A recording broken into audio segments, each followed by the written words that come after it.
This episode is brought to you by Ednium.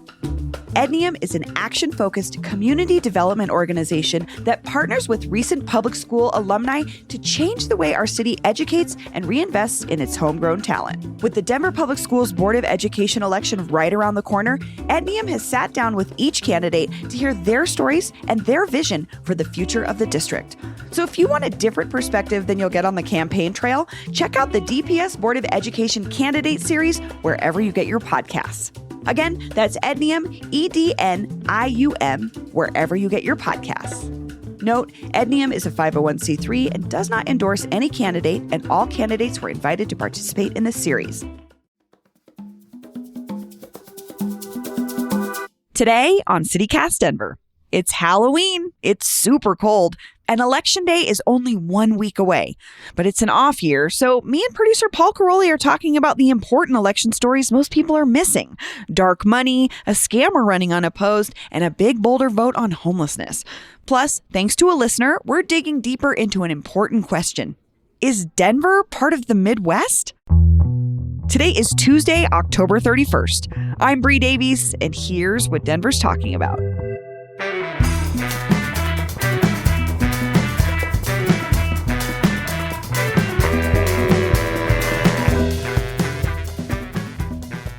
Good morning, Paul. Hey, Bree.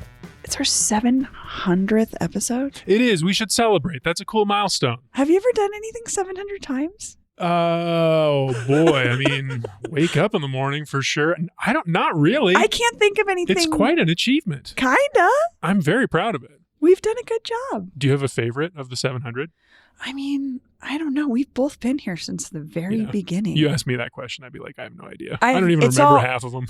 I don't remember what we did last week. Yeah. It's a blur, but it's been fun. We're still doing it. 700 episodes. Congratulations, Paul. Congratulations to you. Thank you. And you know what, listeners? If you want to hear 700 more, at least, the best way to support the show, I mean, why not toss a plug in here?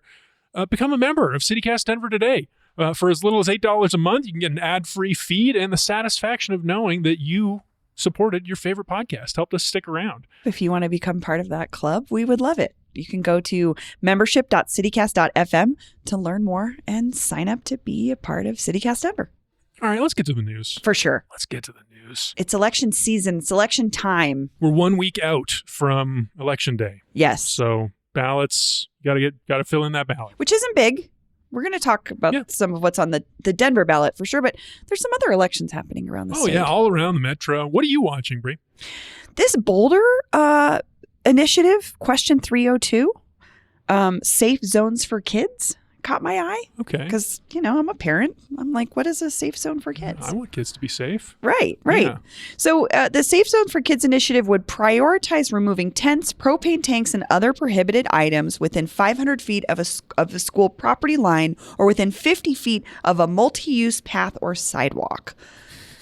So, I mean, this doesn't sound like it has anything to do with kids at all. No, it just sounds like another way to move people along, is what I was taking it as. Interestingly, this is a citizen-led ballot initiative, meaning citizens came up with it, petitioned, got signatures, and this is how it ended up on the ballot. What can you tell me about Boulder's relationship with the unhoused crisis? Because I have got to say, I'm not that familiar. I mean, I've been to Boulder and run into some crust punks on the street. Sure, which used to be sort of a part and parcel of Pearl Street, right? Yeah, part of the culture. Agreed. But, yeah, I don't know about this issue or the politics. Not great, I would say. They're pretty on par with Denver in terms of the criminalization of encampment type, moving people along, not a ton of services available. Is there opposition to this? I know you said it was citizen-led, so I assume there's this group of citizens for it. Who's against this one? So this was a group of parents that came forward about this because, again, it's supposed to be really focusing on removing encampments around schools. Oh, I see. That makes sense. Yeah. That's the safe zones for schools part. But parents and community members are on the other side of this, too. There's a group called Solutions Not Safe Zones who say the ballot initiative is, quote, asking the city to double down on failed policy, which is kind of the move along to where situation. Their concerns are removing people from encampments without offering housing, other sanctioned spaces, healthcare, or accessible treatment that doesn't solve a problem. Something we have heard here in Denver as well about asking folks to move on without having somewhere for them to go. Their concerns in particular are that continuing to relocate people increases sanitation problems across the city, increases fire risk, and may push people to other areas like the foothills.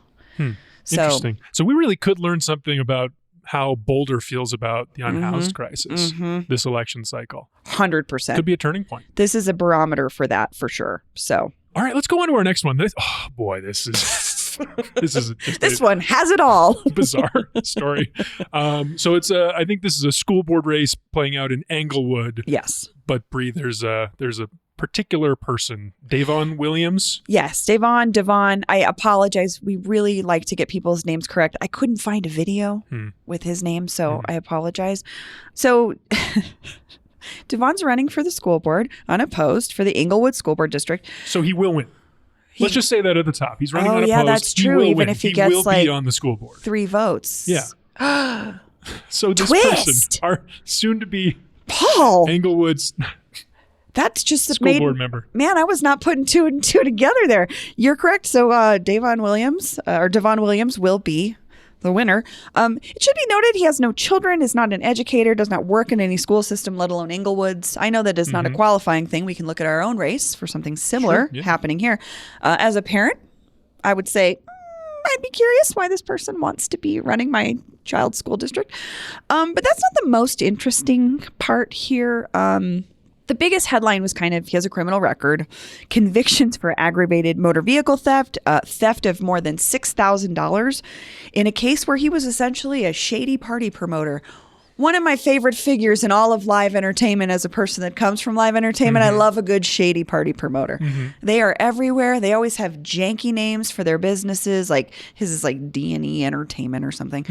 But beyond this, he also has an active arrest warrant in Adams County for a shady car sale where she sold somebody a junker. They tried to, bring it back to him. The car magically disappeared. Englewood police found it, or Adams County police found it somewhere else. This is all like current, by the way. Like that is his active warrant. What is going on for him right now? Active arrest warrant. Yes. Okay. Yes. He also is one of those guys that loves to sue people. He sued the guy who he stole allegedly stole $6,000 from in this shady party promotion situation, for defamation. He also sued. I want a school board member who knows the legal system. This is a credential. He understands how to file a lawsuit. This guy's like the most old school con man on paper ever. Like, sued the city of Denver for a slip and fall incident while he was at the Denver jail. Nothing says ambulance chaser quite like a slip and fall, though. I just got to say. Yeah. Lawsuits involving various corporate and governmental entities, including a fight over mineral rights, because what story doesn't have a fight over mineral rights?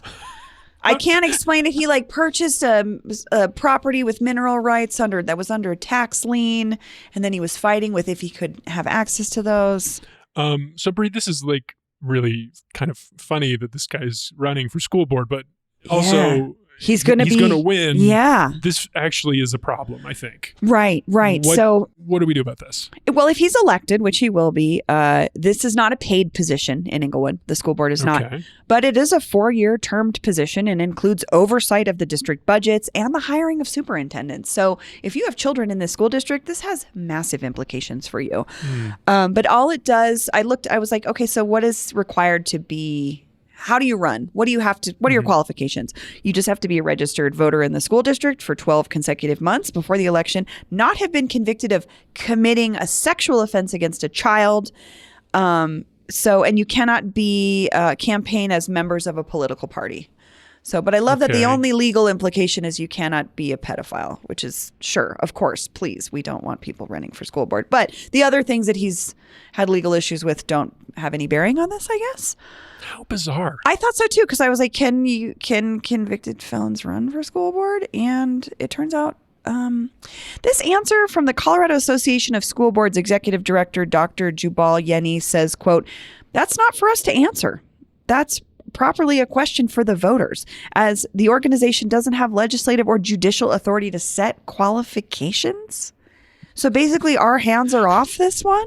But the voters don't have a choice. Right. So I felt like a non-answer I don't want to be in charge of this situation. Well, if the police who are looking for this person with an arrest warrant out on him currently might want to know where he is, I have a guess. There might be a school board function, perhaps a meeting campaign of the school board or and that might an save election night event. Yeah. That might save voters and the school board and children of the district from this person becoming their representative.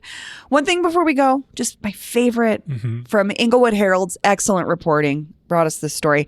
Quote, on his LinkedIn page, the 33-year-old Williams says he is the managing partner, principal owner, CEO, managing director, president of operations and partner, and owner of 24 different businesses. So he's entrepreneurial. He is shady. Super shady.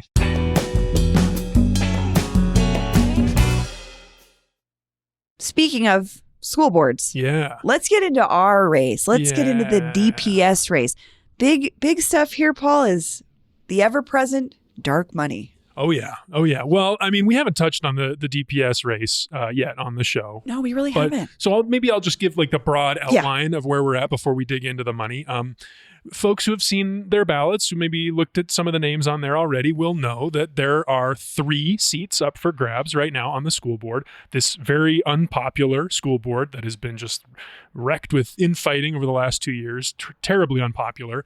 So in District 1, the incumbent Scott Balderman is facing a challenge from Kimberly Sia, who's a former head of a network of charter schools. And that's really the main difference between those two, at least from what I could glean from the reporting from Chalkbeat and the Denver Post, was Balderman is a big critic of charters and the reform movement, and Sia as a champion. And that's going to be the breakdown, I think, for a lot of these races. For sure. We have a board that is we're all endorsed by the teachers union. A lot of critics of the reform movement came in a few years ago in 2019. Now it seems like there might be some swinging back in the other direction with the unpopularity of this board. Yeah, I was just going to say the unpopularity of the board, like you mentioned, these folks, a good amount of the folks that are on the board now were backed by the teachers union, who is anti-reform for the most part. Typically anti-reform. So that's... Although the individual candidates, like none of them are going to be that black and white. Right. Where you can see that distinction is more in the funding and the backing, which we'll get to in a second. Okay.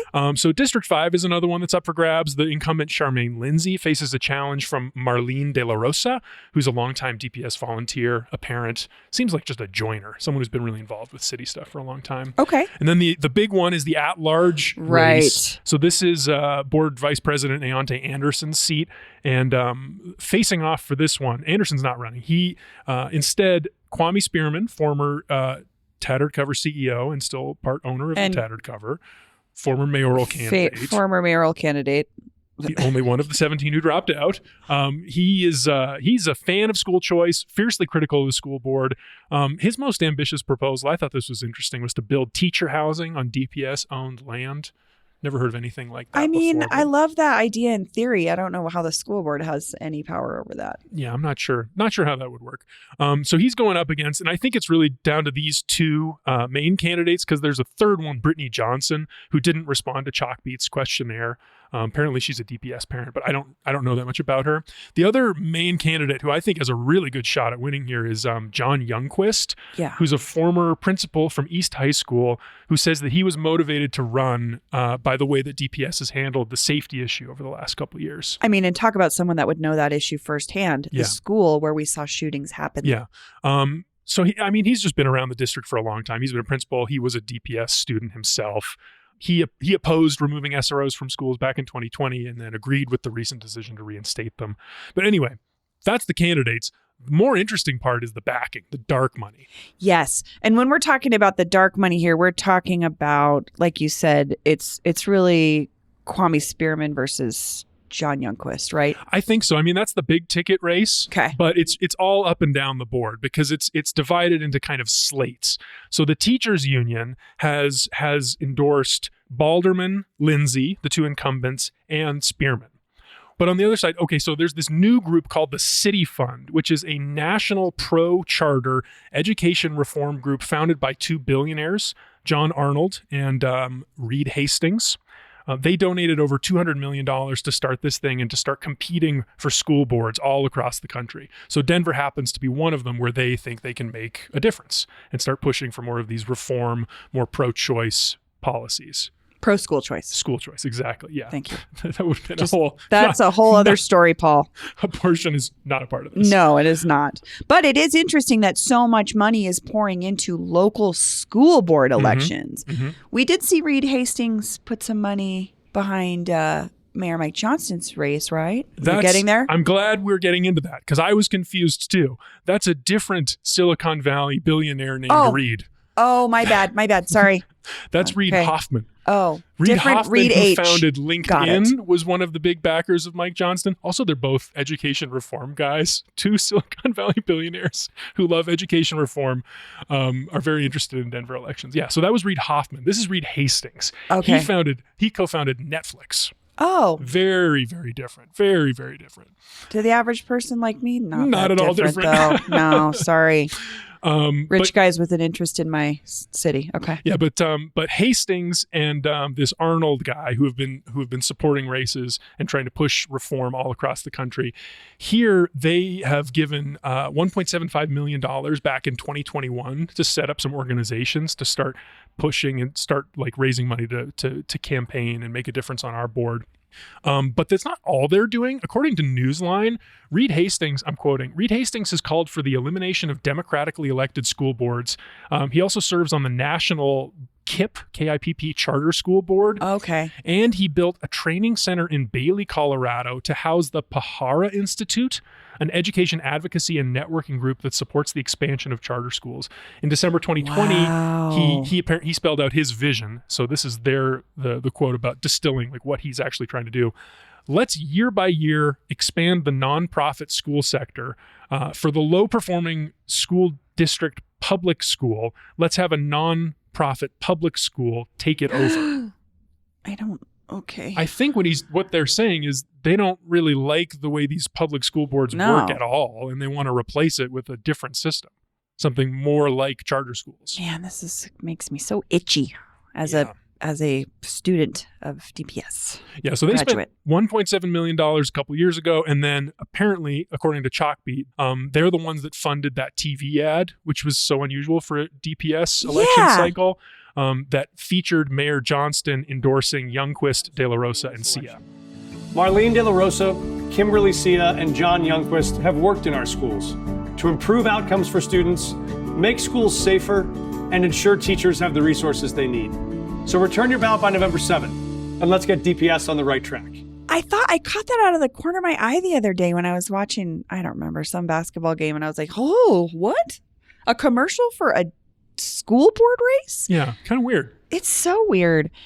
Paul, are you a product of public schools? I sure am. You are? Yeah. Okay. I went to both public and private, so I find this fight very fascinating. I see the pros and cons of both experiences. I think it's just really interesting. You know, Denver for so long was nationally renowned as the cradle of the reform movement, like really the vanguard of this new idea of giving of giving parents more choice and like working more on data and standardized testing. And then 10 years later, we just totally regressed and went the other direction. And I don't know if we ever had a real conversation about what worked and what didn't work. Yeah. I definitely am thinking about this more now that I'm going to be making this decision for my child. And it is really hard because part of me just like, I'm really, really set on him going to school in our neighborhood. It's very important for me that he is within the culture of his community. But I don't know what that looks like if that school is not being funded enough or the school in our neighborhood doesn't have the opportunities that might fit his personality and interests at that time. I don't know. It's fascinating. It is fascinating. And then there's the fact that like, you know, we elect our school board members. Right. And because we do that, we end up with these weird little corners of democracy where we have felons running for school board unopposed. Is that really the best way to manage schools? I'm more upset that man is a shady party promoter, but no, but it is true, Paul, because I think about like I really like my council person. Jamie Torres is very representative of the things that I value in my community, but it looks different once you turn and look towards the school board. And these are two, they're not they're similar in how they function in my hyper specific neighborhood, but I don't think people think about it as seriously as, say, city council. Not for any bad reason. It's just like it touches fewer people's lives. Yes. How many parents are there? Not as many. I mean, especially in Denver where there's declining enrollment, there's families going to the suburbs. We've got more and more young, childless, affluent people moving to Denver, and that's who Denver is now. So the board is just not going to be as big of a deal to those people. And I also I have a very good friend who teaches middle school in DPS, and she loves her students so much. And I just think about teachers like that, and it's like, how do I support, what candidates are going to support that teacher? That's what I want to know. So that's the hard part. That's the struggle I have sometimes with these races is I don't get a feel for how they feel about the work that the teachers do. You know? Yeah. Can I ask you one question though? I got this flyer in the mail. Tell me about Kwame Spearman. And it said he was a bully.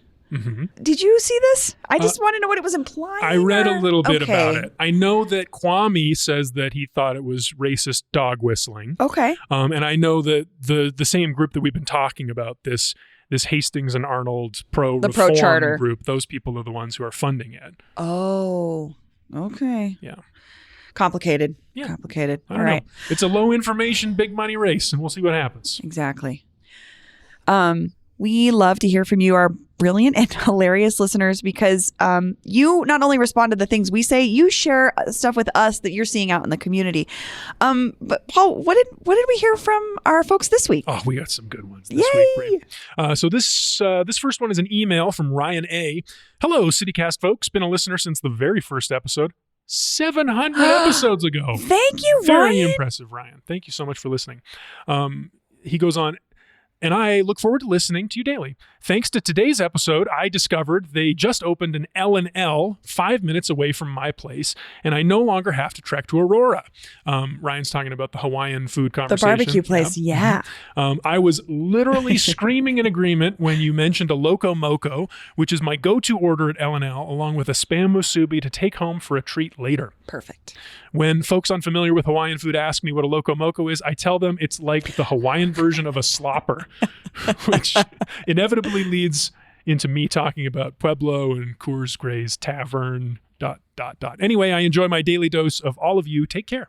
I love that. Ryan, you function like I do. Like, oh, excuse me, is this an inlet for me to talk about something Colorado that you need to know about? Yeah. Because he's talking about the slopper, which is like a burger with green chili. Yeah, a Pueblo specialty. Yes. And the Loco Moco is similar. It's just gravy is sort of the thing, and there's rice, but there's a protein. And I'm so glad that other folks are really into this Hawaiian barbecue place. And it is that, that feeling when you're like, oh, finally, the thing I like is closer to me. Mm-hmm. It's the best. Mm-hmm. It's the best. One person who's not into this Hawaiian barbecue thing, this guy, the guy who wears my clothes. Oh, God, Paul. We ordered it for lunch last week, as we said we were going bad. to. Not a single vegetarian option on the menu. No, so you had one of those sad vegetarian side item nightmares. I got a side of fries, a side of steamed vegetables, and a side of steamed rice. And there was no sauce, and we didn't have any soy sauce, and you really just ate a bunch of dry carbs and steam. Hey. My apologies, Paul. It's all right. That's the next iteration we need of Hawaiian food. If anybody's got a vegetarian streak, there's a niche in the market for you, for sure. Vegetarian Hawaiian, 100%. All right, let's move on. We got another message here. This is a text from Laura. Hey, CityCast team. This is Laura from FOCO, Fort Collins. If you're not familiar, I was there this weekend. Magical place. Cute place.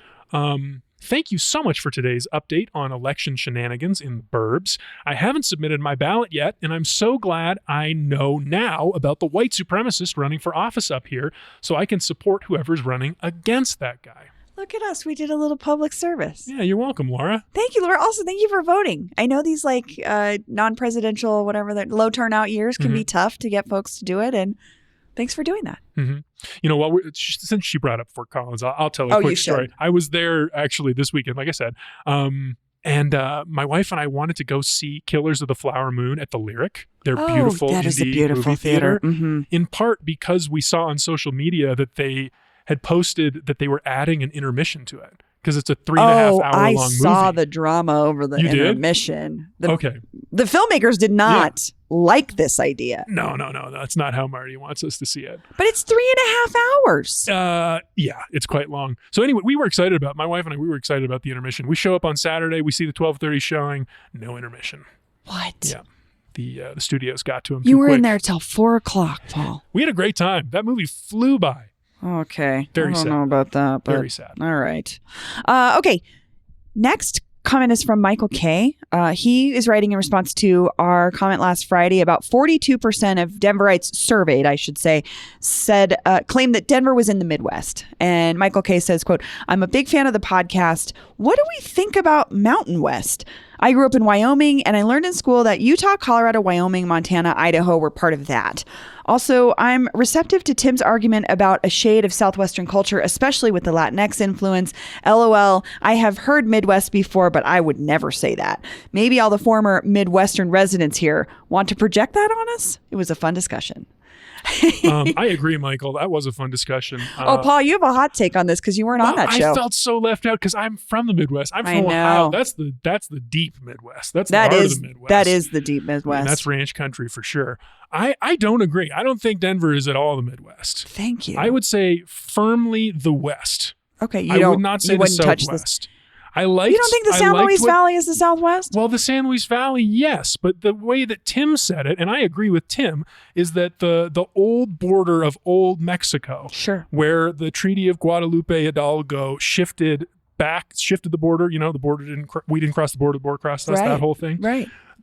That border was near Puebla, where he grew up. It's not Denver. Denver was never part of old Mexico. I see what you're saying. So we cannot be like putting our current geographical boundaries onto this thought because it's really about we are firmly in the West. That's how I feel. At that time. Okay. That's how I feel. I mean, as long as we're the West. I would agree. I agreed with Tim to the extent that I feel the Southwestern culture is the one I most identify with and feels most like home to me, I guess I would say. Not necessarily my culture, but my culture of where I grew up. Yeah. So but also a huge caveat on all of this, like it's all arbitrary. It doesn't matter very much. It's all arbitrary. These lines move, and that's all the time. Just part of how people are. Yeah, and Colorado's also like not that old, so I love that. I love that continuing conversation. Yeah, let us know what you think. If you've got any thoughts about the Midwest, Mountain West situation, we want to hear from actually about anything we've talked about today or any day, any of the 700 episodes. If you got a comment from episode 5 from 2.5 years ago. Oh gosh. Call in, leave us a voicemail or send us a text at the CityCast Denver hotline. It's 720-500-5418. Once again, the CityCast Denver hotline is 720-500-5418. But if you go back to like the 5th episode, I don't want us to have to listen to it, Paul, because it's really hard to listen to your previous work and not be very critical. It is so different. It's so different. It's like a different show. We were figuring it out as we went, and we appreciate that some of you have been on this ride with us the whole time. Yeah. Thank you. Thank you so much. And thank you, Bree. Yeah. Thanks, Paul. This was great. See you tomorrow. See ya. That's all for today here on CityCast Denver. If you enjoyed the show, why not take a minute to tell Inglewood School Board candidate Devon Williams about us? Rate the show wherever you get your podcasts and subscribe to our morning newsletter, Hey Denver, and learn more about us at denver.citycast.fm. We'll be back tomorrow morning with more news from around the city. See ya.